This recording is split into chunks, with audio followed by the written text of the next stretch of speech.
Rev up your engines.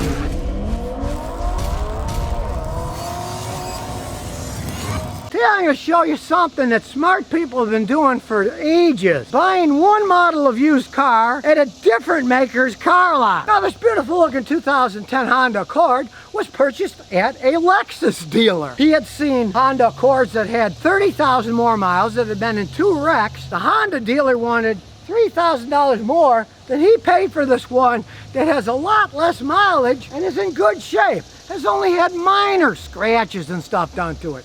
Not been in 2 wrecks. Now as you can see, previous only got 78,000 miles on it now. Previous owner hitting curbs, probably aggravating someone. It's been keyed the whole way down and they attempted to cover it up, which is a very hard thing to do without repainting the door.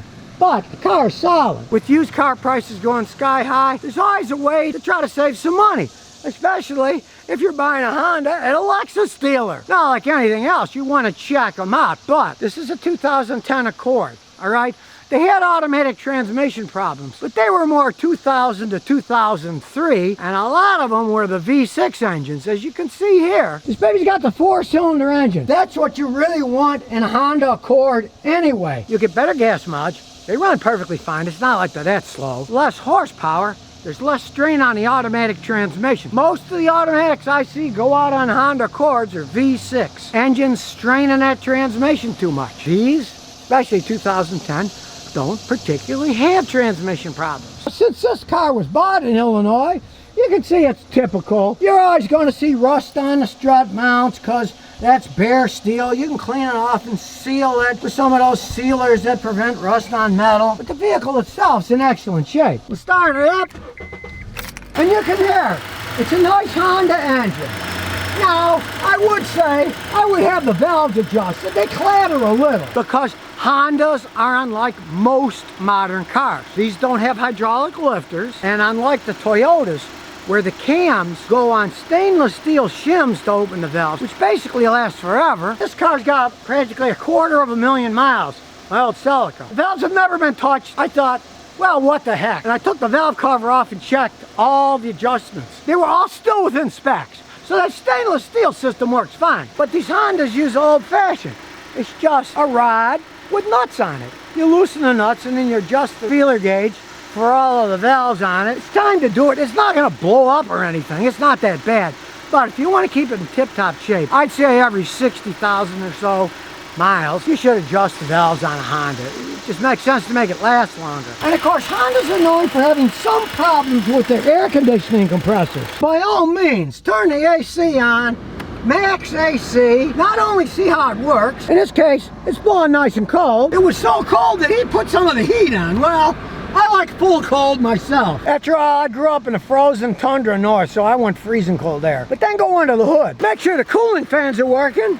One there, one there, and they're both working. And make sure the compressor's not making weird noises. And in this case, it isn't making any weird noises. And as I said, these 4-cylinders 2010 and up, they really don't have transmission problems. That's why I'd say get a 4 versus a 6. I realize you're probably never going to find a standard transmission one.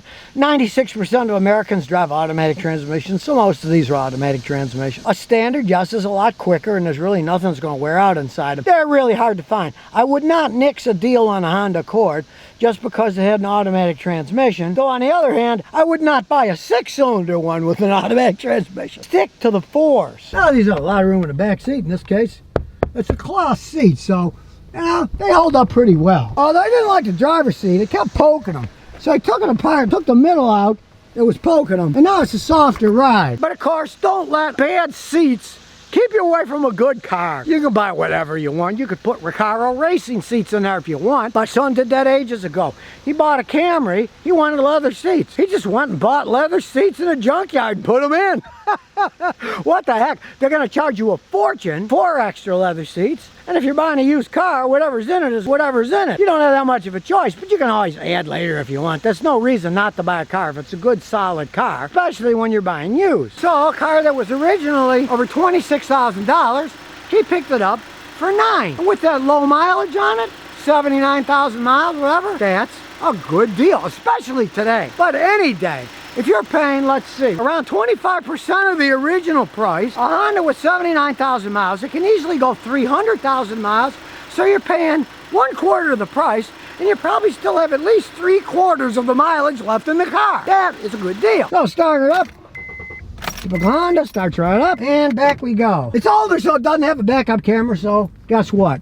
You gotta look, which is better anyway. You notice first, it's not shaking, it's smooth. You really don't need a V6 engine in these things to be smooth. Honda makes excellent engines. And as we go up the hill, give it a little gas.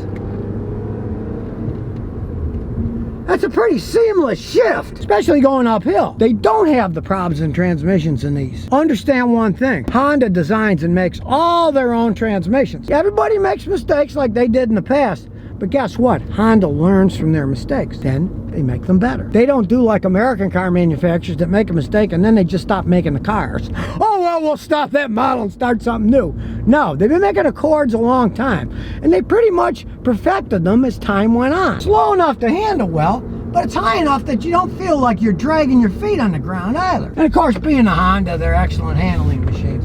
They don't particularly oversteer or understeer. Certainly good, let's floor it and see what's left of this engine.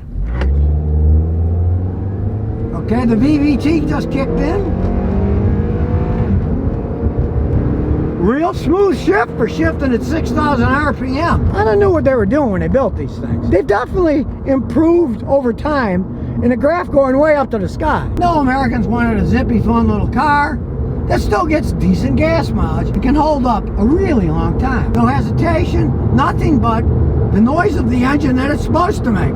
You can't even hear the transmission. It's so quiet. The man who bought this car, he used his head. He got it at a Lexus dealer, but he noticed there was a Beethoven CD in there, and the driver's seat had a seat cover on it. So he figured it was a little old lady who owned it. The wheels have scuff marks from hitting curbs. That makes total sense. There's no arguing that. I can tell by driving this thing it was not driven by a young teenage driver who's gonna beat the heck out of it. It shifts too smooth. Everything just works like it did when it was new. With that low mileage, 79,000 miles, it runs this good. He picked it up at a Lexus used car lot, but it had just gotten in.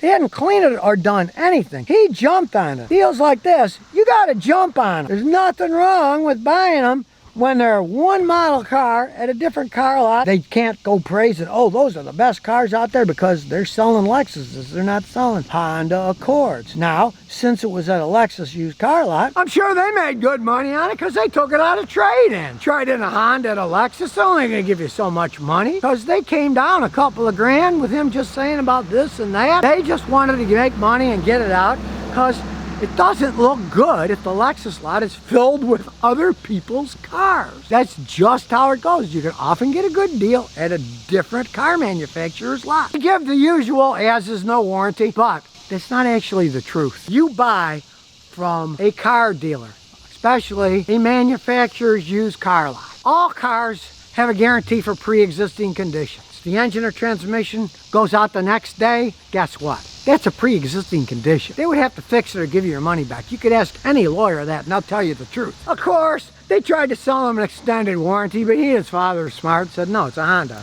We tested it, it's fine. We don't want to waste our money on something like that. Let's say you buy something from a private individual. Some guarantee you got from there, you know, it blows up, it blows up. Technically, even a private individual is liable for pre-existing conditions. But how could you prove they even knew it? They're private individuals. You're dealing with a dealership. They have giant bonds. So if they screw you over, you sue them, there's a big bond that can pay you the money. And they're not stupid people either. They realize it's triple damages in most states. So if they screwed you over and they didn't fix it or give you your money back, you can sue them for triple damages. And ask for a jury trial. Guess who's going to side with you? The jury, who's probably been ripped off themselves. They will take care of things that even though they're not going to tell you up front, if something serious was wrong, you have legal recourse for that. I had a customer who was a lawyer, and he bought a Mazda at a Honda dealership. About 6 months later, his wife got in a wreck. He took it to the body shop, and they told him, hey, Joe, this car's been wrecked. It's got a bumper, it's made in Taiwan, and these cars are built in Japan, so it's been in a wreck. Now, even though he bought a Mazda at a Honda dealer, he went back to the Honda dealer and he said, you sold me a car that was wrecked, you didn't tell me. And they said, oh, well, we don't have to, blah, blah, blah. Well, unfortunately for them, he was a lawyer. He ran his own law firm. So he looked up the law and he says, no, you got to tell me everything. And they said, what do you want? And he said, I want $5,500 of my money back. Guess what?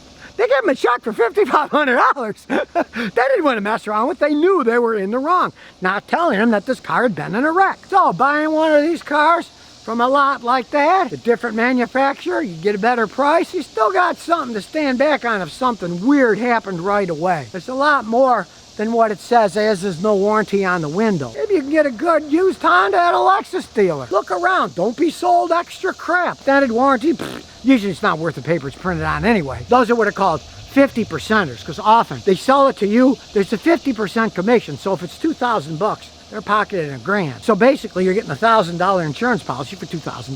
So guess what that's gonna cover? Not much. There's a little diligence like he did. Hey, you might get a nice car like this that can last for years. He's taking it to university with him. And if you don't like the scuffed up wheels with the clear coat coming off, hey, there's tons of wheels in junkyards that fit Hondas. There's tons of them out there. And there's a lot of guys that actually recondition them. They go buy junkyard ones that look like these and they make them look new. Or you would just take them off and have a guy do them over new. You don't have to buy new. You can fix these old cars up pretty cheaply and have them look pretty snazzy for a little bit of scratch. So if you never want to miss another one of my new car repair videos, remember to ring that bell.